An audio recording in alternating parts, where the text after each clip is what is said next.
Hey guys, Rick with Rick's Toy Room. We are back with another Collecting 101 video guide.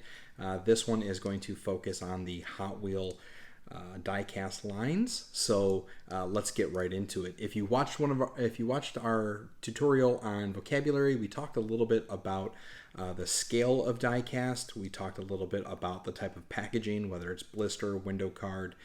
We touched base on treasure hunts and vintage.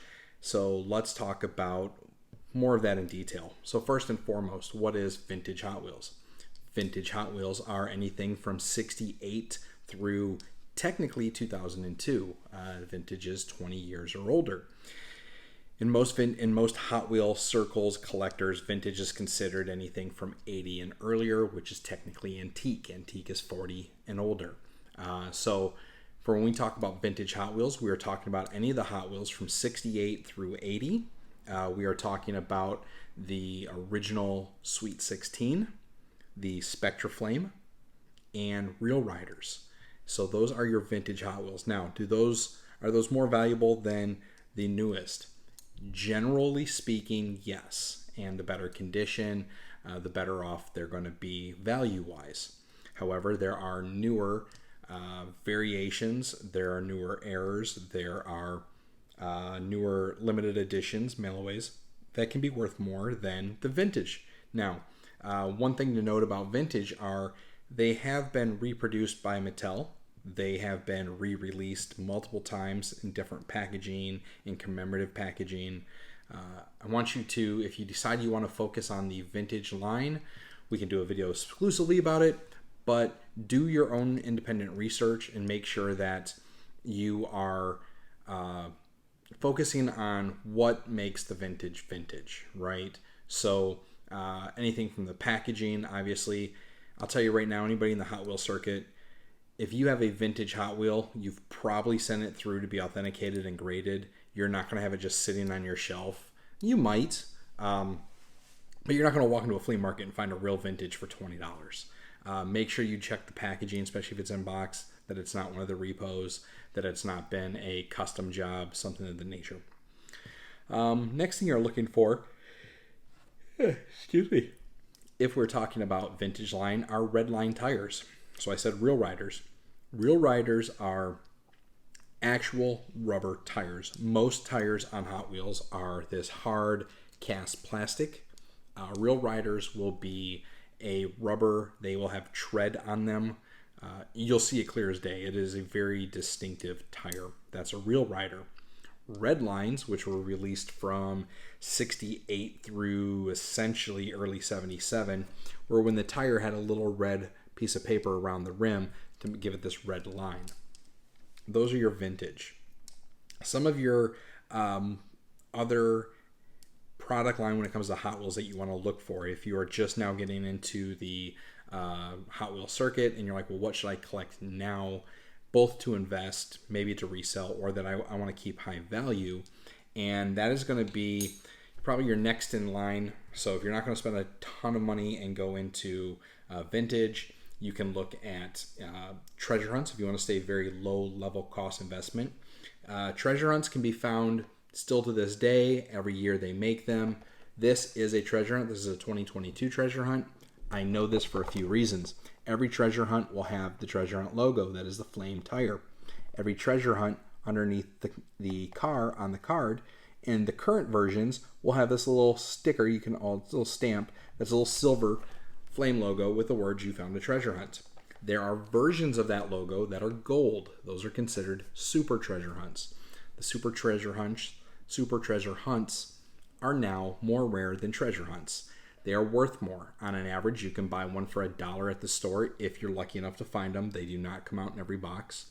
And you can resell them anywhere from $25 to $50, depending on how new it is, if you get to it first, if you have it before other collectors have it on the secondary market. On an average, a super hunt will hold approximately $25 to, like I said, $45 per car. A treasure hunt now holds between $3 to $5. Older treasure hunts do sell for more and hold higher value. So your 1995 treasure hunt set, for instance, was the first year they were made. They were limited to 10,000 each of the 12 different treasure hunts. In 2001, 2002, they did a 13th undisclosed treasure hunt. So not only did they do the 12 treasure hunts, one for each month, but then they did a 13th that was like a 0 of 12 for the treasure hunt line. That didn't last long. They then converted that to the super treasure hunt line later down the road. But those are kind of like your middle ground. You want to get into something that's going to have an investment, be worth money, that a lot of people know about, or that people know what they are. Treasure hunts would be kind of like your entry level. I want to go hunt for it at the store. I want to find it myself, but I want to invest some money into it. I want something special, but not super limited. Treasure hunts are that good middle ground. You also then have special editions, limited editions, mail-aways. So your special editions and your limited edition would be something like this year's Redline Club Holiday Hot Wheel. So this car was a special edition made for the Redline Collector Club. You could buy them on Mattel's websites. You could do you want something super limited, you can start getting into the Hot Wheels NFTs. These are less than about $1,000 per car. Those are something you can get into right away. They do have an entire investment curve. We could go into that later. Limited editions or mail-aways, you have something like this, which is, again, another Redline car. This is the Redline Collector Camaro. They have the see-through blister, so you can see both sides of the car. That's kind of a mail-away. You have to send away for it. You fill out the form online to order it. There are mail-aways where you could buy 20 cars from a retailer like Target or Best Buy. You send in the blister packs, and then you'll get the car mailed to you, kind of like sending in 3 UPCs. Other types of special edition Hot Wheels out there. There are the inserts giveaways, like the McDonald's Hot Wheels. There are the like cereal promotions. Kellogg has a deal with Hot Wheels. Hot Wheels have been released in video games. So Hot Wheels Unleashed, the PlayStation 5 edition, has a special Bone Shaker. There was a exclusive Sweet 16 done for the first Hot Wheels racing game at Toys R Us back in 99, 98. There are special editions that are done at certain events. So when Hot Wheels does their nationals, they have a special Hot Wheel for that. There are a lot of special edition Hot Wheels out there to collect. Now, let's say you don't want to hunt special editions. You want to know what is something I could walk into Target or walk into Walmart or walk into Meijer and buy today that's going to be worth value.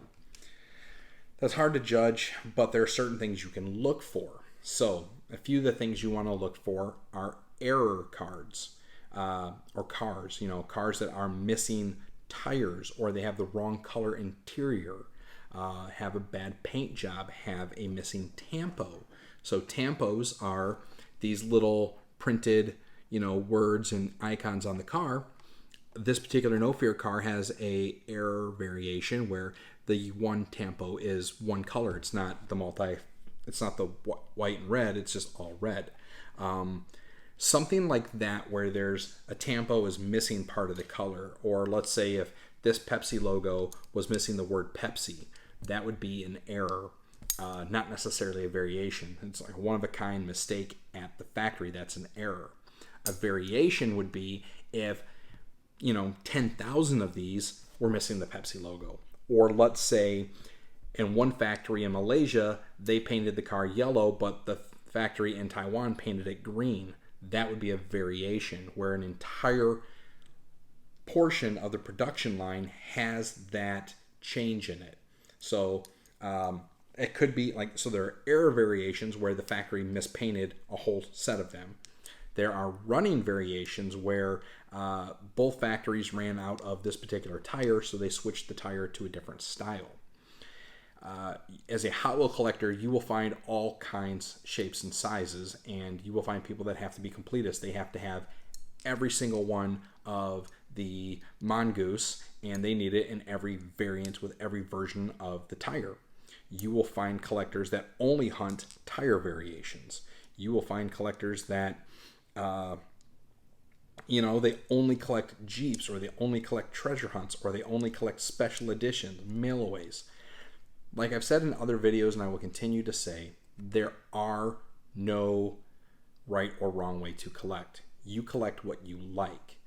But if you are out to like, hey, what would be things to watch for in my collection? Watch for the errors. You know, if you got 5 of these on the shelf, look at all 5 of them. Are there any that look different for some reason? The biggest differences and the different variants that you will find that will make your collection value grow and increase are tire variations, are the tampo variations, are the errors, are the treasure hunts. Those are all things you could go out to the store tomorrow, look for, find, and increase both the value and the size of your collection. Like I said, there's a lot of things that we can go into. There's just too much for a 15-minute video.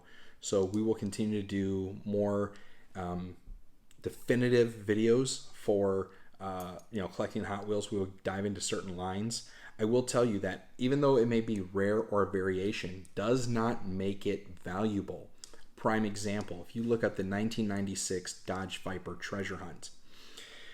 95, 96, they made the cars with very exclusive color schemes, very exclusively different designs so they would stick out. The 96 Dodge Viper was supposed to be an all-white Viper with blue Dodge racing stripes. Well, one of the factories screwed up and they put an all-red Dodge Viper in the package. That particular Viper, even though it is the error, it is the not supposed to be the version variant, it's worth almost nothing because so many of them were made, and because it was such a bad error, it's more kind of looked as the common car. It's quite cheap. Whereas the original version that was supposed to be made, the white with blue racing stripes, is the more rare car. It was made in even less than the original run because there were supposed to be 10,000. There were only maybe a few thousand that made it out in white, with I think 5,000 or 6,000 that made it out in red. So the more rare vehicle there, being the white one, is worth more money, and it's the original design. That does tend to happen. Rarity will tend to be based on, or value tends to be based on the rarity of the vehicle and what's, like I said, is it a running production change? Is it a, factory error? Is it a factory variant? We'll go into that in a lot more detail later, but I just wanted to touch base this time on, again, the types of Hot Wheels out there, the type that are worth more money than your typical everyday mainline. And by the way, a mainline is just any normal car on a blister pack that you see in the store. Treasure hunts are not considered mainline because they are a subset, a subvariant that is exclusive to its series. Your mailaways are not mainlines. So keep that in mind. If someone says, hey, look, do you have so-and-so mainline? They're talking about a car you could walk into the store and buy. Every retailer carries it. It's not super limited. If they say they're looking for a variant, that's different, right? So, all right. That gives you the base of the Hot Wheels diecast and what to look for. You're looking for treasure hunts. You're looking for super treasure hunts. You're looking for variations. You're looking for wheel variations, paint variations, errors. Those are the items that are, as a first collector, what you should learn to look for and learn to watch for. As you get a more keenful eye, you'll spot them easier, and you'll then be able to graduate into the limited editions and, the hard to find, the NFTs and stuff of that nature. So hopefully that helps. We'll be back with another lineup video later this week, and we'll continue this as long as there's people out there that are new to the hobby. All right, guys, as always, like, follow, share, subscribe. Let people know they can come talk. We do unboxing videos every other Wednesday from Diamond, and we will be holding a podcast live Q&A session at least once a week starting in December, potentially every Friday. We'll get together, do a live video, and we can just chat. You can ask about what's coming, what's new, and any questions you have as a collector. So stay tuned. You should hopefully enjoy this video series. If you don't, let me know, and we'll change it up a bit. No worries. All right, guys, until next time.